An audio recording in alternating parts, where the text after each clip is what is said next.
राधे राधे दोस्तों, welcome to BSCB सारथी। आज हम लोग करेंगे हमारे पोइट्री सेक्शन के दो पोयम। पहला है Macavity the mystery cat and दूसरा फायर हाइम को। अगर आपने अभी तक हमारे पुराने वीडियोस को नहीं देखा तो ज़रूर चेक करें, सारे वीडियोस के प्रॉपर प्लेलिस्ट बना दिए गए हैं। आइए आगे बढ़ते हैं और देखते हैं हमारा पहला पोयम। तो हमारा पहला पोयम है मैकैविटी द मिस्ट्री कैट और इस पोयम को लिखा है T.S. इलियट ने। ठीक है, T.S. इलियट का जन्म हुआ था 26 सितंबर 1888 को और इनका मृत्यु हुआ है 4 जनवरी 1965 को। अगर हम बात करें तो जो T.S. इलियट हैं, इनका जन्म तो अमेरिका के अंदर में हुआ था, लेकिन बाद में ये परमानेंटली ब्रिटिश सिटीजन बन गए, यानी कि ये अमेरिका छोड़ करके ब्रिटेन चले गए रहने के लिए। ठीक है, T.S. इलियट सिर्फ पोएट ही नहीं बल्कि एक बहुत ही अच्छे एसेइस्ट भी हैं और क्रिटिक भी हैं। ठीक है, और इन्होंने बहुत सारे प्लेज, ड्रामास भी इन्होंने लिखा है। 20th सेंचुरी के one of the famous modern poet में से एक माने जाते हैं हमारे T.S. इलियट, और इनको नोबेल प्राइज दिया गया लिटरेचर में 1948 के अंदर में। हमारा जो पोयम है मैकैविटी द मिस्ट्री कैट, ये पोयम इनके द्वारा लिखा गया एक बहुत ही फेमस कलेक्शन है, old Possum's book of practical cats. उसी कलेक्शन से लिया गया है ये poem Macavity the mystery cat को। ठीक है, तो ये बहुत ही इंपॉर्टेंट पॉइंट है, ये आप ध्यान रखेंगे कि ये जो पोयम है मैकैविटी द मिस्ट्री कैट, ये लिया गया है old Possum's book of practical cats. ये भी T.S. इलियट के द्वारा लिखा गया एक बहुत ही फेमस कलेक्शन है, उसी से ये पोएम आपको दिया गया है। अगर हम बात करें T.S. इलियट के द्वारा लिखे गए कुछ फेमस वर्क्स को, तो पहला आपको दे रखा है द वेस्टलैंड, दूसरा है फोर क्वार्टलेट्स, एक है ऐश वेनसडे और एक old Possum's book of practical cats. ये T.S. इलियट के द्वारा लिखे गए कुछ फेमस कलेक्शंस हैं। आइए अब बात करते हैं हमारा जो पोएम है मैकैविटी द मिस्ट्री कैट के बारे में। मैकैविटी द मिस्ट्री कैट, इसमें ये जो मैकैविटी है ये एक कैट यानी एक बिल्ली का नाम है। ठीक, ये पोयम उसी बिल्ली जिसका नाम मैकैविटी है उसके बारे में है, जो कि बहुत ही मिस्टीरियस और क्लेवर कैट है, एक बहुत ही रहस्यमयी और बहुत ही चालाक बिल्ली है, और उसे पोएट ने नेपोलियन ऑफ क्राइम कहा है। ठीक है, यानी ये जो पोयम है मैकैविटी द मिस्ट्री कैट, ये एक बिल्ली के बारे में है जिसका नाम मैकैविटी है, जिसे पोएट ने मिस्टीरियस और क्लेवर, बहुत ही चालाक बिल्ली बताया है, और उसे T.S. इलियट ने नेपोलियन ऑफ क्राइम्स बुलाया है। ठीक है, पोएट कहते हैं कि ये जो मैकैविटी है ये एक मास्टर क्रिमिनल है। ठीक है, मैकैविटी जो है ये एक मास्टर क्रिमिनल है, वो हमेशा सारे लॉज को तोड़ता है लेकिन आज तक कभी भी वो पकड़ा नहीं गया। यानी कि वो सारे नियमों को तोड़ता है लेकिन आज तक कभी भी वो पकड़ा नहीं गया। ठीक है, जब भी कोई क्राइम होता है, ठीक है, जब भी कोई क्राइम होता है, ठीक है, जैसे कभी किसी का चोरी हो गया या कोई फाइल मिसिंग हो गए, ये सारा काम मैकैविटी का होता है, लेकिन ये मैकैविटी जो है वो कभी भी उस क्राइम सीन पे नहीं मिलता, क्योंकि ये बहुत ही चालाक बिल्ली है। ये बहुत जल्दी से क्राइम करता है और उस जगह से इस तरह से गायब हो जाता है जैसे कि वहाँ वो कभी आया ही नहीं था। ठीक है, the police search for clues, यानी कि जो पुलिस हैं वो सबूत ढूंढती है इसके खिलाफ, लेकिन ऑल एविडेंस डिसअपियर्स, लेकिन जितने भी सबूत हैं वो सारे डिसअपियर हो जाते हैं, गायब हो जाते हैं, यानी कि इस मैकैविटी के खिलाफ एक भी सबूत हमें नहीं मिलता। He can commit many crimes, यानी वो बहुत ही क्राइम करता है, वो स्टीलिंग कर सकता है, वो चोरी कर सकता है, ठीक है, वो चीटिंग करता है, ठीक है, वो बहुत कन्फ्यूजन, अफरा तफरी मचा सकता है सभी तरफ। ठीक है, वो इस तरह के अलग अलग तरह के क्राइम्स को क्या करता है, लेकिन वो सारे काम को करने के बाद इस तरह से गायब हो जाता है कि कोई क्लूज, कोई सबूत उसके खिलाफ नहीं मिलते। ठीक है, मैकैविटी को बहुत ही इंटेलिजेंट, बोल्ड और खतरनाक कैट बताया गया है T.S. इलियट के द्वारा, और उसे कंपेयर किया गया है फेमस क्रिमिनल्स के तरह, जैसे कि नेपोलियन और मोरियार्टी। ठीक है, इनके साथ इनको कंपेयर करके बताया गया है कि ये जो बिल्ली है ये आम बिल्ली नहीं है, ये बहुत ही खतरनाक बिल्ली है। पोएट ये दिखाते हैं कि जो मैकैविटी है ये बहुत ही ज़्यादा क्लेवर है। ठीक है, ये क्राइम करता है लेकिन आज तक इसे कभी भी पनिशमेंट नहीं मिला है, क्योंकि इसके खिलाफ एक भी सबूत आज तक नहीं मिलता है। तो आई होप आपको ये सारी बातें अच्छे से समझ में आ गई होंगी। अब चलिए देखते हैं और इस चैप्टर के कुछ इंपॉर्टेंट एमसीक्यू को हम लोग देखेंगे जो आपके आने वाले एग्जाम के लिए बहुत ही ज़्यादा इंपॉर्टेंट है, तो वीडियो को लास्ट तक ज़रूर देखें। हमारा पहला क्वेश्चन है who was born in USA but eventually settled in England, यानी कि किनका जन्म अमेरिका में हुआ लेकिन वो सेटल हो गए इंग्लैंड में। तो ये हैं हमारे T S. Eliot. Option number A हो जाएगा correct answer. Question number 2, T S. Eliot is a dash poet. तो टी.एस. इलियट का जन्म 20th सेंचुरी में हुआ था। Option number A is the right answer. आगे बढ़ते हैं। हमारा तीसरा क्वेश्चन है Macavity is said to be mysterious because, यानी मैककेविटी को मिस्टीरियस यानी कि रहस्यमयी क्यों बुलाया गया है। ठीक है, तो इसका करेक्ट आंसर है ही हैज़ अ हिडन पॉ। ठीक है, ही हैज़ अ हिडन पॉ, यानी कि वो बहुत ही छुपा रुस्तम है। वो इस तरह से क्राइम करता है और इस तरह से गायब हो जाता है कि लोगों को उसके बारे में कभी भी पता नहीं लगता। Question number 4, and his footprints are not found any files of Scotland Yard. ये जो लाइन लिया गया है ये कहाँ से लिया गया है, तो ये लिया गया है मैककेविटी द मिस्ट्री कैट के बारे में। ठीक है, तो option number D is the right answer. आगे बढ़ते हैं। हमारा अगला क्वेश्चन है question number 5, he says his head from side to side with movements like a snake. ये लाइन कहाँ से लिया गया है, तो ये लाइन भी मैककेविटी द मिस्ट्री कैट से लिया गया है और ये बताया गया है कि कैसे ये जो मैककेविटी अपने हेड को साइड टू साइड मूव करता है जैसे एक स्नेक मूव करता है। Question number 6, Macavity seems to be half asleep, यानी कि ऐसा आपको लगेगा कि वो मैककेविटी जो है वो आधी नींद में है, लेकिन actually he is wide awake, लेकिन वो पूरे अच्छे तरह से जगा हुआ होता है। ठीक है, चौकन्ना होता है। Option number D is the right answer. ठीक है, आगे बढ़ते हैं। हमारा अगला क्वेश्चन है question number 7, the waste land has been composed by. ये जो वेस्ट लैंड कलेक्शन है ये भी लिखा गया है टी.एस. इलियट के द्वारा। Option number A is the right answer. आगे बढ़ते हैं। क्वेश्चन नंबर 8 है Macavity's power of levitation. Power of levitation कहते हैं हवा में उड़ने की जो शक्ति है। ठीक है, इस पोयम में बताया गया है कि जो मैककेविटी है इसके पास ये पावर ऑफ लेविटेशन है, जो हवा में ये उड़ सकता है। ये बोला it would make dash stare, ये किसको अचंभित कर सकता है, तो ये फकीर को अचंभित कर सकता है। Option number C is the right answer.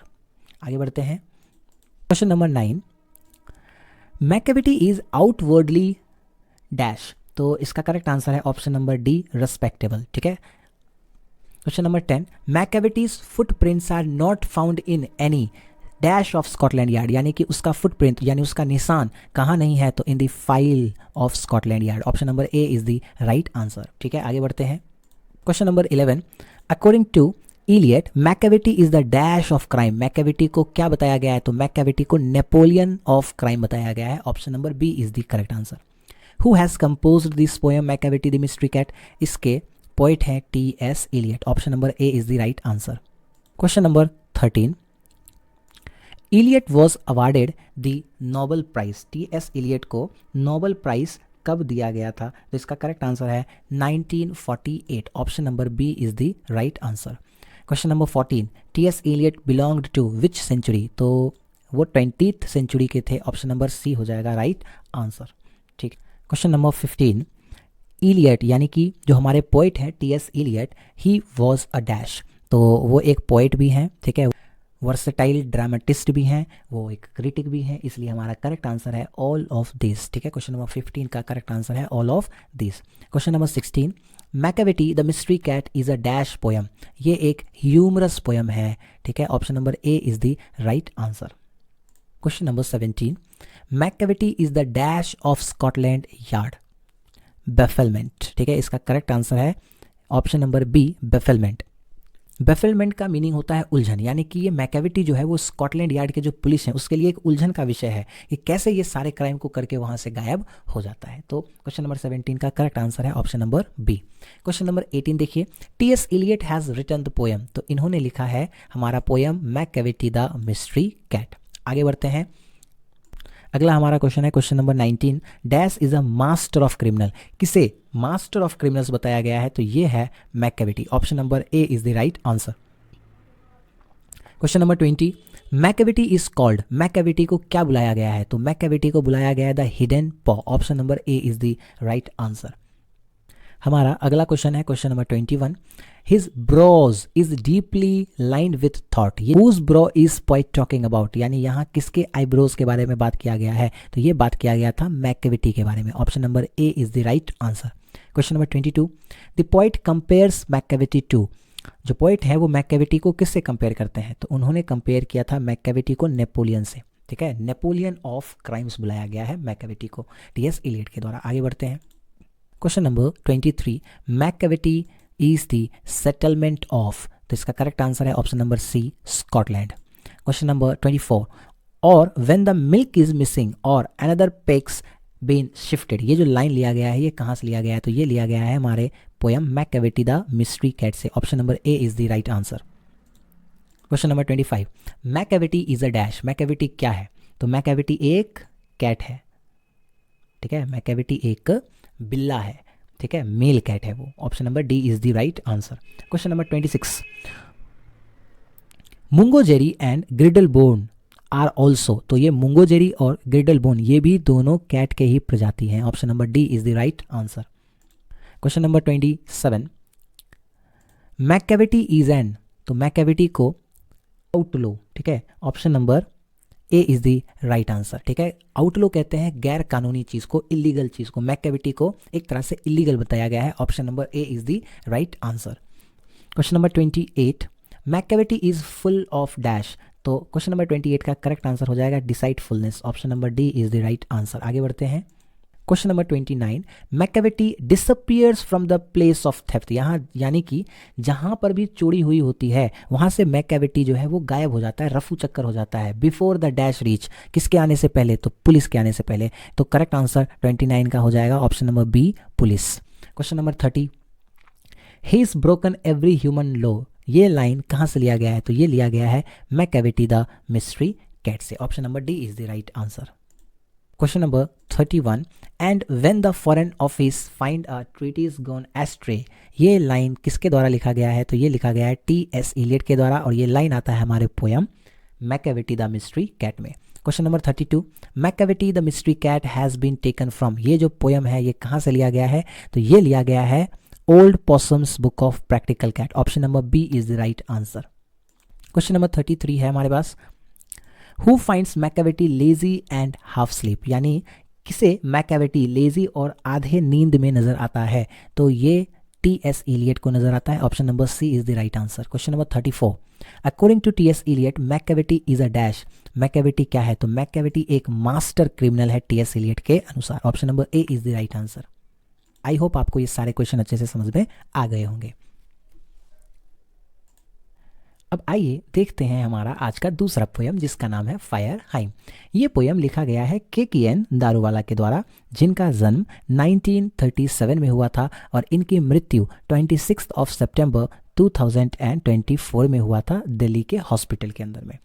इनका जन्म लाहौर में हुआ था जो कि आज के समय में पाकिस्तान में है और ये नेशनैलिटी से इंडियन है।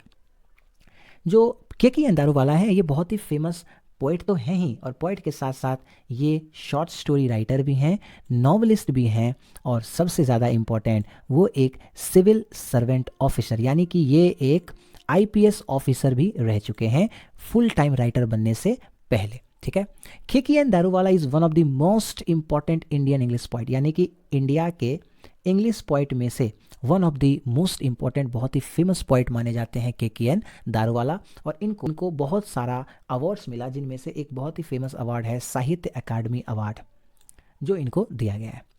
अगर हम बात करें के.की.एन. दारूवाला के द्वारा लिखे गए कुछ फेमस राइटिंग्स का तो एक है फायर हाइम, दूसरा है अंडर ओरियन, तीसरा है अ पार्टीशन इन अप्रैल और एक क्रॉसिंग ऑफ रिवर्स। ये के.की.एन. दारूवाला के द्वारा लिखे गए कुछ इंपॉर्टेंट पोएम्स और उनके कलेक्शंस हैं।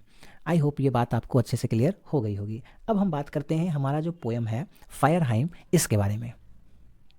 हमारा जो पोएम है ये पोएम बहुत ही रियलिस्टिक और एक हॉरिफाइंग सीन को दिखाता है जो कि एक शमशान घाट का होता है। ठीक है, एक बार की बात है जो पोएट हैं वो अपने फादर के साथ एक शमशान घाट के तरफ से जा रहे होते हैं। ठीक, वहाँ वो देखते हैं half burned dead bodies and unburned fingers यानी कि वहाँ पर उस शमशान घाट में आधे जले हुए डेड बॉडीज़ उनको मिलते हैं और वहाँ वो देखते हैं कि कैसे हाथों के उंगलियाँ आधे जले हुए वो अंधेरे में आपको इधर उधर दिख रहे थे। The embers are still glowing many hours after the cremation, यानी कि क्रिमिनेशन के यानी कि जलाने के कई घंटे के बाद तक भी जो आग के लौ हैं वो अभी तक क्या कर रहे हैं, ग्लो कर रहे होते हैं। ये जो दृश्य होता है ये पोइट के दिमाग में एक अजीब तरीके का शॉक, फियर और एक हॉरर क्रिएट करता है, जिससे वो मेंटली काफ़ी डिस्टर्ब हो जाते हैं। तो पोइट के जो फादर होते हैं वो उनको बताते हैं कि कैसे कभी कभी जो आग है, जो फायर है, वो अपना ड्यूटी पूरी तरह से नहीं कर पाता, इसलिए जो बॉडी होते हैं वो पूरी तरह से जल नहीं पाती। लेकिन जो हमारे पोइट हैं के.की.एन. दारूवाला, ये पारसी धर्म से हैं, ठीक है, जहाँ पर शरीर को मरने के बाद जलाया नहीं जाता है और उनको टावर ऑफ साइलेंस के अंदर में डाल दिया जाता है। जब पारसी धर्म में किसी भी व्यक्ति की मृत्यु होती है तो उनके शरीर को जलाने के बजाय इस टावर ऑफ साइलेंस के अंदर में डाल दिया जाता है, जहाँ पर जो चील कौवे होते हैं वो आ करके उनके शरीर से जो उनके मांस होते हैं उसको नोच नोच करके खा जाते हैं। पोयम का सबसे पेनफुल मोमेंट तब आता है जब जो पोइट होते हैं, ठीक है, उनको अपने न्यू बोर्न चाइल्ड को आग के हवाले करना होता है क्योंकि उसकी मृत्यु हो जाती है। ठीक है, जो पोइट हैं वो इस बर्निंग बॉडी को एक इनह्यूमन एक्ट, अमानव एक्ट बताता है, ठीक है, और उन्हें बहुत ही डीप गिल्ट और पेन होता है इस वजह से कि उन्होंने अपने बच्चे को उस आग के हवाले कर दिया रैदर दैन उसे उस टावर ऑफ साइलेंस में डालने के बजाय। ठीक है, उनको ऐसा लगता है कि उन्होंने ऐसा करके अपने पारसी धर्म के नियम को तोड़ा है और उन्होंने एक पाप किया है। ठीक है, और इसलिए वो प्रण लेते हैं, ठीक है, वो एक ओथ लेते हैं कि फिर कभी भी वो दोबारा पारसी धर्म के जो नियम हैं उनको कभी भी नहीं तोड़ेंगे। तो आई होप आपको ये बातें अच्छे से क्लियर हो गई होंगी। और अब देखते हैं इस चैप्टर से कुछ इंपॉर्टेंट एमसीक्यू क्वेश्चंस को जो आपके आने वाले एग्जाम के लिए बहुत ही इंपॉर्टेंट है। हमारा पहला क्वेश्चन है, the redness of the fire appears dash to the poet. तो इसका करेक्ट आंसर है ऑप्शन नंबर बी, क्रूएल। ठीक है, question number 2, dash swears to save fire from the sin of forgiving. तो ये स्वेयर यानी कि ये कसम खाते हैं हमारे poet K K N. Daruwalla. Option number B is the right answer. आगे बढ़ते हैं, question number 3, in fire hymn Daruwalla talks about. Daruwalla जो के.की.एन. दारूवाला है वो किसकी बात करते हैं, तो वो बात करते हैं बर्निंग घाट का। Option number D is the right answer. Question number 4, the poet talks about dash in the fire hymn, यानी कि जो हमारा पोएम फायरहाइम है इसमें जो पोएट है वो किसका बात करते हैं, तो वो बात करते हैं टावर ऑफ साइलेंस का। टावर ऑफ साइलेंस वो जगह होता है जहाँ पर पारसी धर्म के जो मृत व्यक्ति होते हैं उनके शरीर को डाला जाता है। आगे बढ़ते हैं, अगला क्वेश्चन है question number 5, we saw embers losing their cruel redness. ये जो लाइन है ये कहाँ से लिया गया है, तो ये लिया गया है फायरहाइम से। Option number A is the right answer. Question number 6, the redness of the dash appears cruel to the poet. किस चीज़ का जो रेडनेस है वो बहुत ही क्रूएल दिख रहा था पोएट को, तो इसका करेक्ट आंसर हो जाएगा fire. The redness of fire appears cruel to the poet. Option number D is the right answer. Question number 7, the dash forgets its dead. तो इसका करेक्ट आंसर है option number C, fire. Question number 8, the term Zoroastrian in the fire hymn stands for. ये Zoroastrian कहते हैं पारसी धर्म को। Option number D is the right answer. Question number 9, the nearest tower of silence according to the poem Fire Hymn was dash away. तो इसका correct answer है 1000 miles away. Option number A is the right answer. Question number 10 देखिए, the speaker in the poem Fire Hymn swears. जो speaker हैं हमारे जो poet हैं वो कितने बार स्वेयर करते हैं, तो इसका करेक्ट आंसर है ऑप्शन नंबर बी, ट्वाइस। ठीक है, option number B is the right answer. आगे बढ़ते हैं, question number 11, who has composed the poem fire hymn. तो हमारा जो पोएम है ये लिखा है के.की.एन. दारूवाला ने। Option number A is the right answer. Question number 12, K K N. Daruwalla received Sahitya Akademi award in which year. तो इसका करेक्ट आंसर है 1984। Option number B is the right answer. अगला हमारा क्वेश्चन है question number 13, Keki N. Daruwalla has been a well known poet as well as a dash. तो इसका correct answer है short story writer. Option number C is the right answer. Question number 14, the theme of Daruwalla's poetry consist of. तो के.की.एन. दारूवाला के जो ज़्यादातर जो collections हैं उनके अंदर में हमको दिखता है लव, डेथ, डोमिनेशन। ठीक है, ये सारी चीज़ें। Option number D is the right answer. अगला हमारा क्वेश्चन है question number 15, K K N. Daruwalla's poetry is a totally dash recording to the subjective response. तो इसका करेक्ट आंसर है option number A. Question number 16 देखिए, fire hymn deals with a dash ghat, तो इसका correct answer हो जाएगा burning ghat. Option number B is the right answer. आगे बढ़ते हैं। 17 है, the term डेबोचरी in फायरहाइम stands for dash, तो क्वेश्चन नंबर 17 का जो करेक्ट आंसर है वो हो जाएगा इमोरल बिहेवियर। ठीक है, डेबोचरी वर्ड का मतलब है इमोरल बिहेवियर, अनैतिक behaviour. Question number 18, K K N Daruwalla has written the poem, तो इन्होंने लिखा है fire hymn. Option number C is the right answer. Question number 19, K K N Daruwalla is an dash poet, तो इसका करेक्ट आंसर है ऑप्शन नंबर बी। ठीक है, Indo Anglian. Question number 20, K K N Daruwalla was a dash by religion, तो केकेएन दारूवाला ज़ोरास्ट्रियन यानी कि पारसी धर्म के थे। Option number A is the correct answer.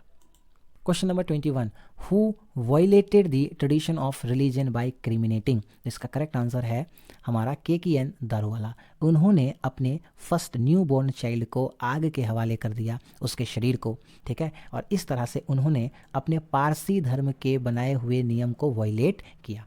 Question number 22, the dash forget it's dead because sometimes it leaves the dead body how burn, तो इसका correct answer है option number C, fire कभी कभी डेड बॉडीज को पूरी तरह से जलाना भूल जाती है। आगे बढ़ते हैं। Question number 23, the cremation of dead bodies in dash are somewhat different, तो इसका करेक्ट आंसर हो जाएगा हमारा ऑप्शन नंबर ए, पारसी, क्योंकि पारसी धर्म के अंदर में जो डेड बॉडीज़ होते हैं उनको जलाने के बजाय जो टावर ऑफ साइलेंस होता है उसके अंदर में डाल दिया जाता है, जहाँ पर जो चील कौवे होते हैं वो आ करके उनके शरीर से जो भी मसल्स होते हैं, ठीक है, नोच नोच के उनके शरीर से वो मांस को खा जाते हैं। Question number 24, the speaker in fire hymn belongs to dash religion, तो वो ज़ोरास्ट्रियन थे यानी कि पारसी धर्म के थे। Option number C is the right answer. Question number 25, the tower of silence is related to, ये जो टावर ऑफ साइलेंस है ये किस धर्म से रिलेटेड है, तो इसका करेक्ट आंसर है Parsis. Option number B is correct answer. Question number 26, K K N Daruwalla consigned his new born dash to the flames, तो इसका करेक्ट आंसर हो जाएगा son. Option number A is the correct answer. Question number 27, the dash child was consigned to the fire under compulsion, तो इसका correct answer है the first born child. ठीक है, जो केकेएन दारूवाला है वो अपने जो पहले बच्चे हैं, ठीक है, उनको आग के हवाले कर देते हैं मजबूरी के कारण से, क्योंकि जो टावर ऑफ साइलेंस होता है वो लगभग 1000 माइल्स दूर होता है। Question number 28, dash belongs to Zoroastrian religion, तो इसका करेक्ट आंसर है KKN Daruwalla. Option number D is the correct answer. Question number 29, the poet sees the red hot, तो इसका करेक्ट आंसर है ऑप्शन नंबर सी, एम्बर्स, आग के जो लपटे होते हैं। Question number 30, we saw embers losing their cruel redness, ये लाइन कहाँ से लिया गया है, तो ये लिया गया है fire hymn. Option number B is the correct answer. Question number 31, आज I consigned my first born to the flame, ये लाइन किन के द्वारा लिखा गया है, तो ये लिखा गया है केकेएन दारूवाला के द्वारा। ऑप्शन नंबर सी हो जाएगा correct answer. Question number 32, crossing of river is an important volume of words, ये लिखा गया है केकेएन दारूवाला के द्वारा। Option number C is the correct answer. I hope आपको ये वीडियो पसंद आया होगा। अगर आपको वीडियो अच्छा लगा है तो वीडियो को लाइक करें, एक प्यारा सा कमेंट लिखें और इस वीडियो को ज़्यादा से ज़्यादा शेयर करें। अगर आप चैनल के ऊपर में नए हैं तो चैनल को सब्सक्राइब ज़रूर कर लें और बेल आइकन को प्रेस कर लें ताकि हमारे द्वारा अपलोड किए गए सारे वीडियोज़ आप तक पहुँचे जल्द से जल्द।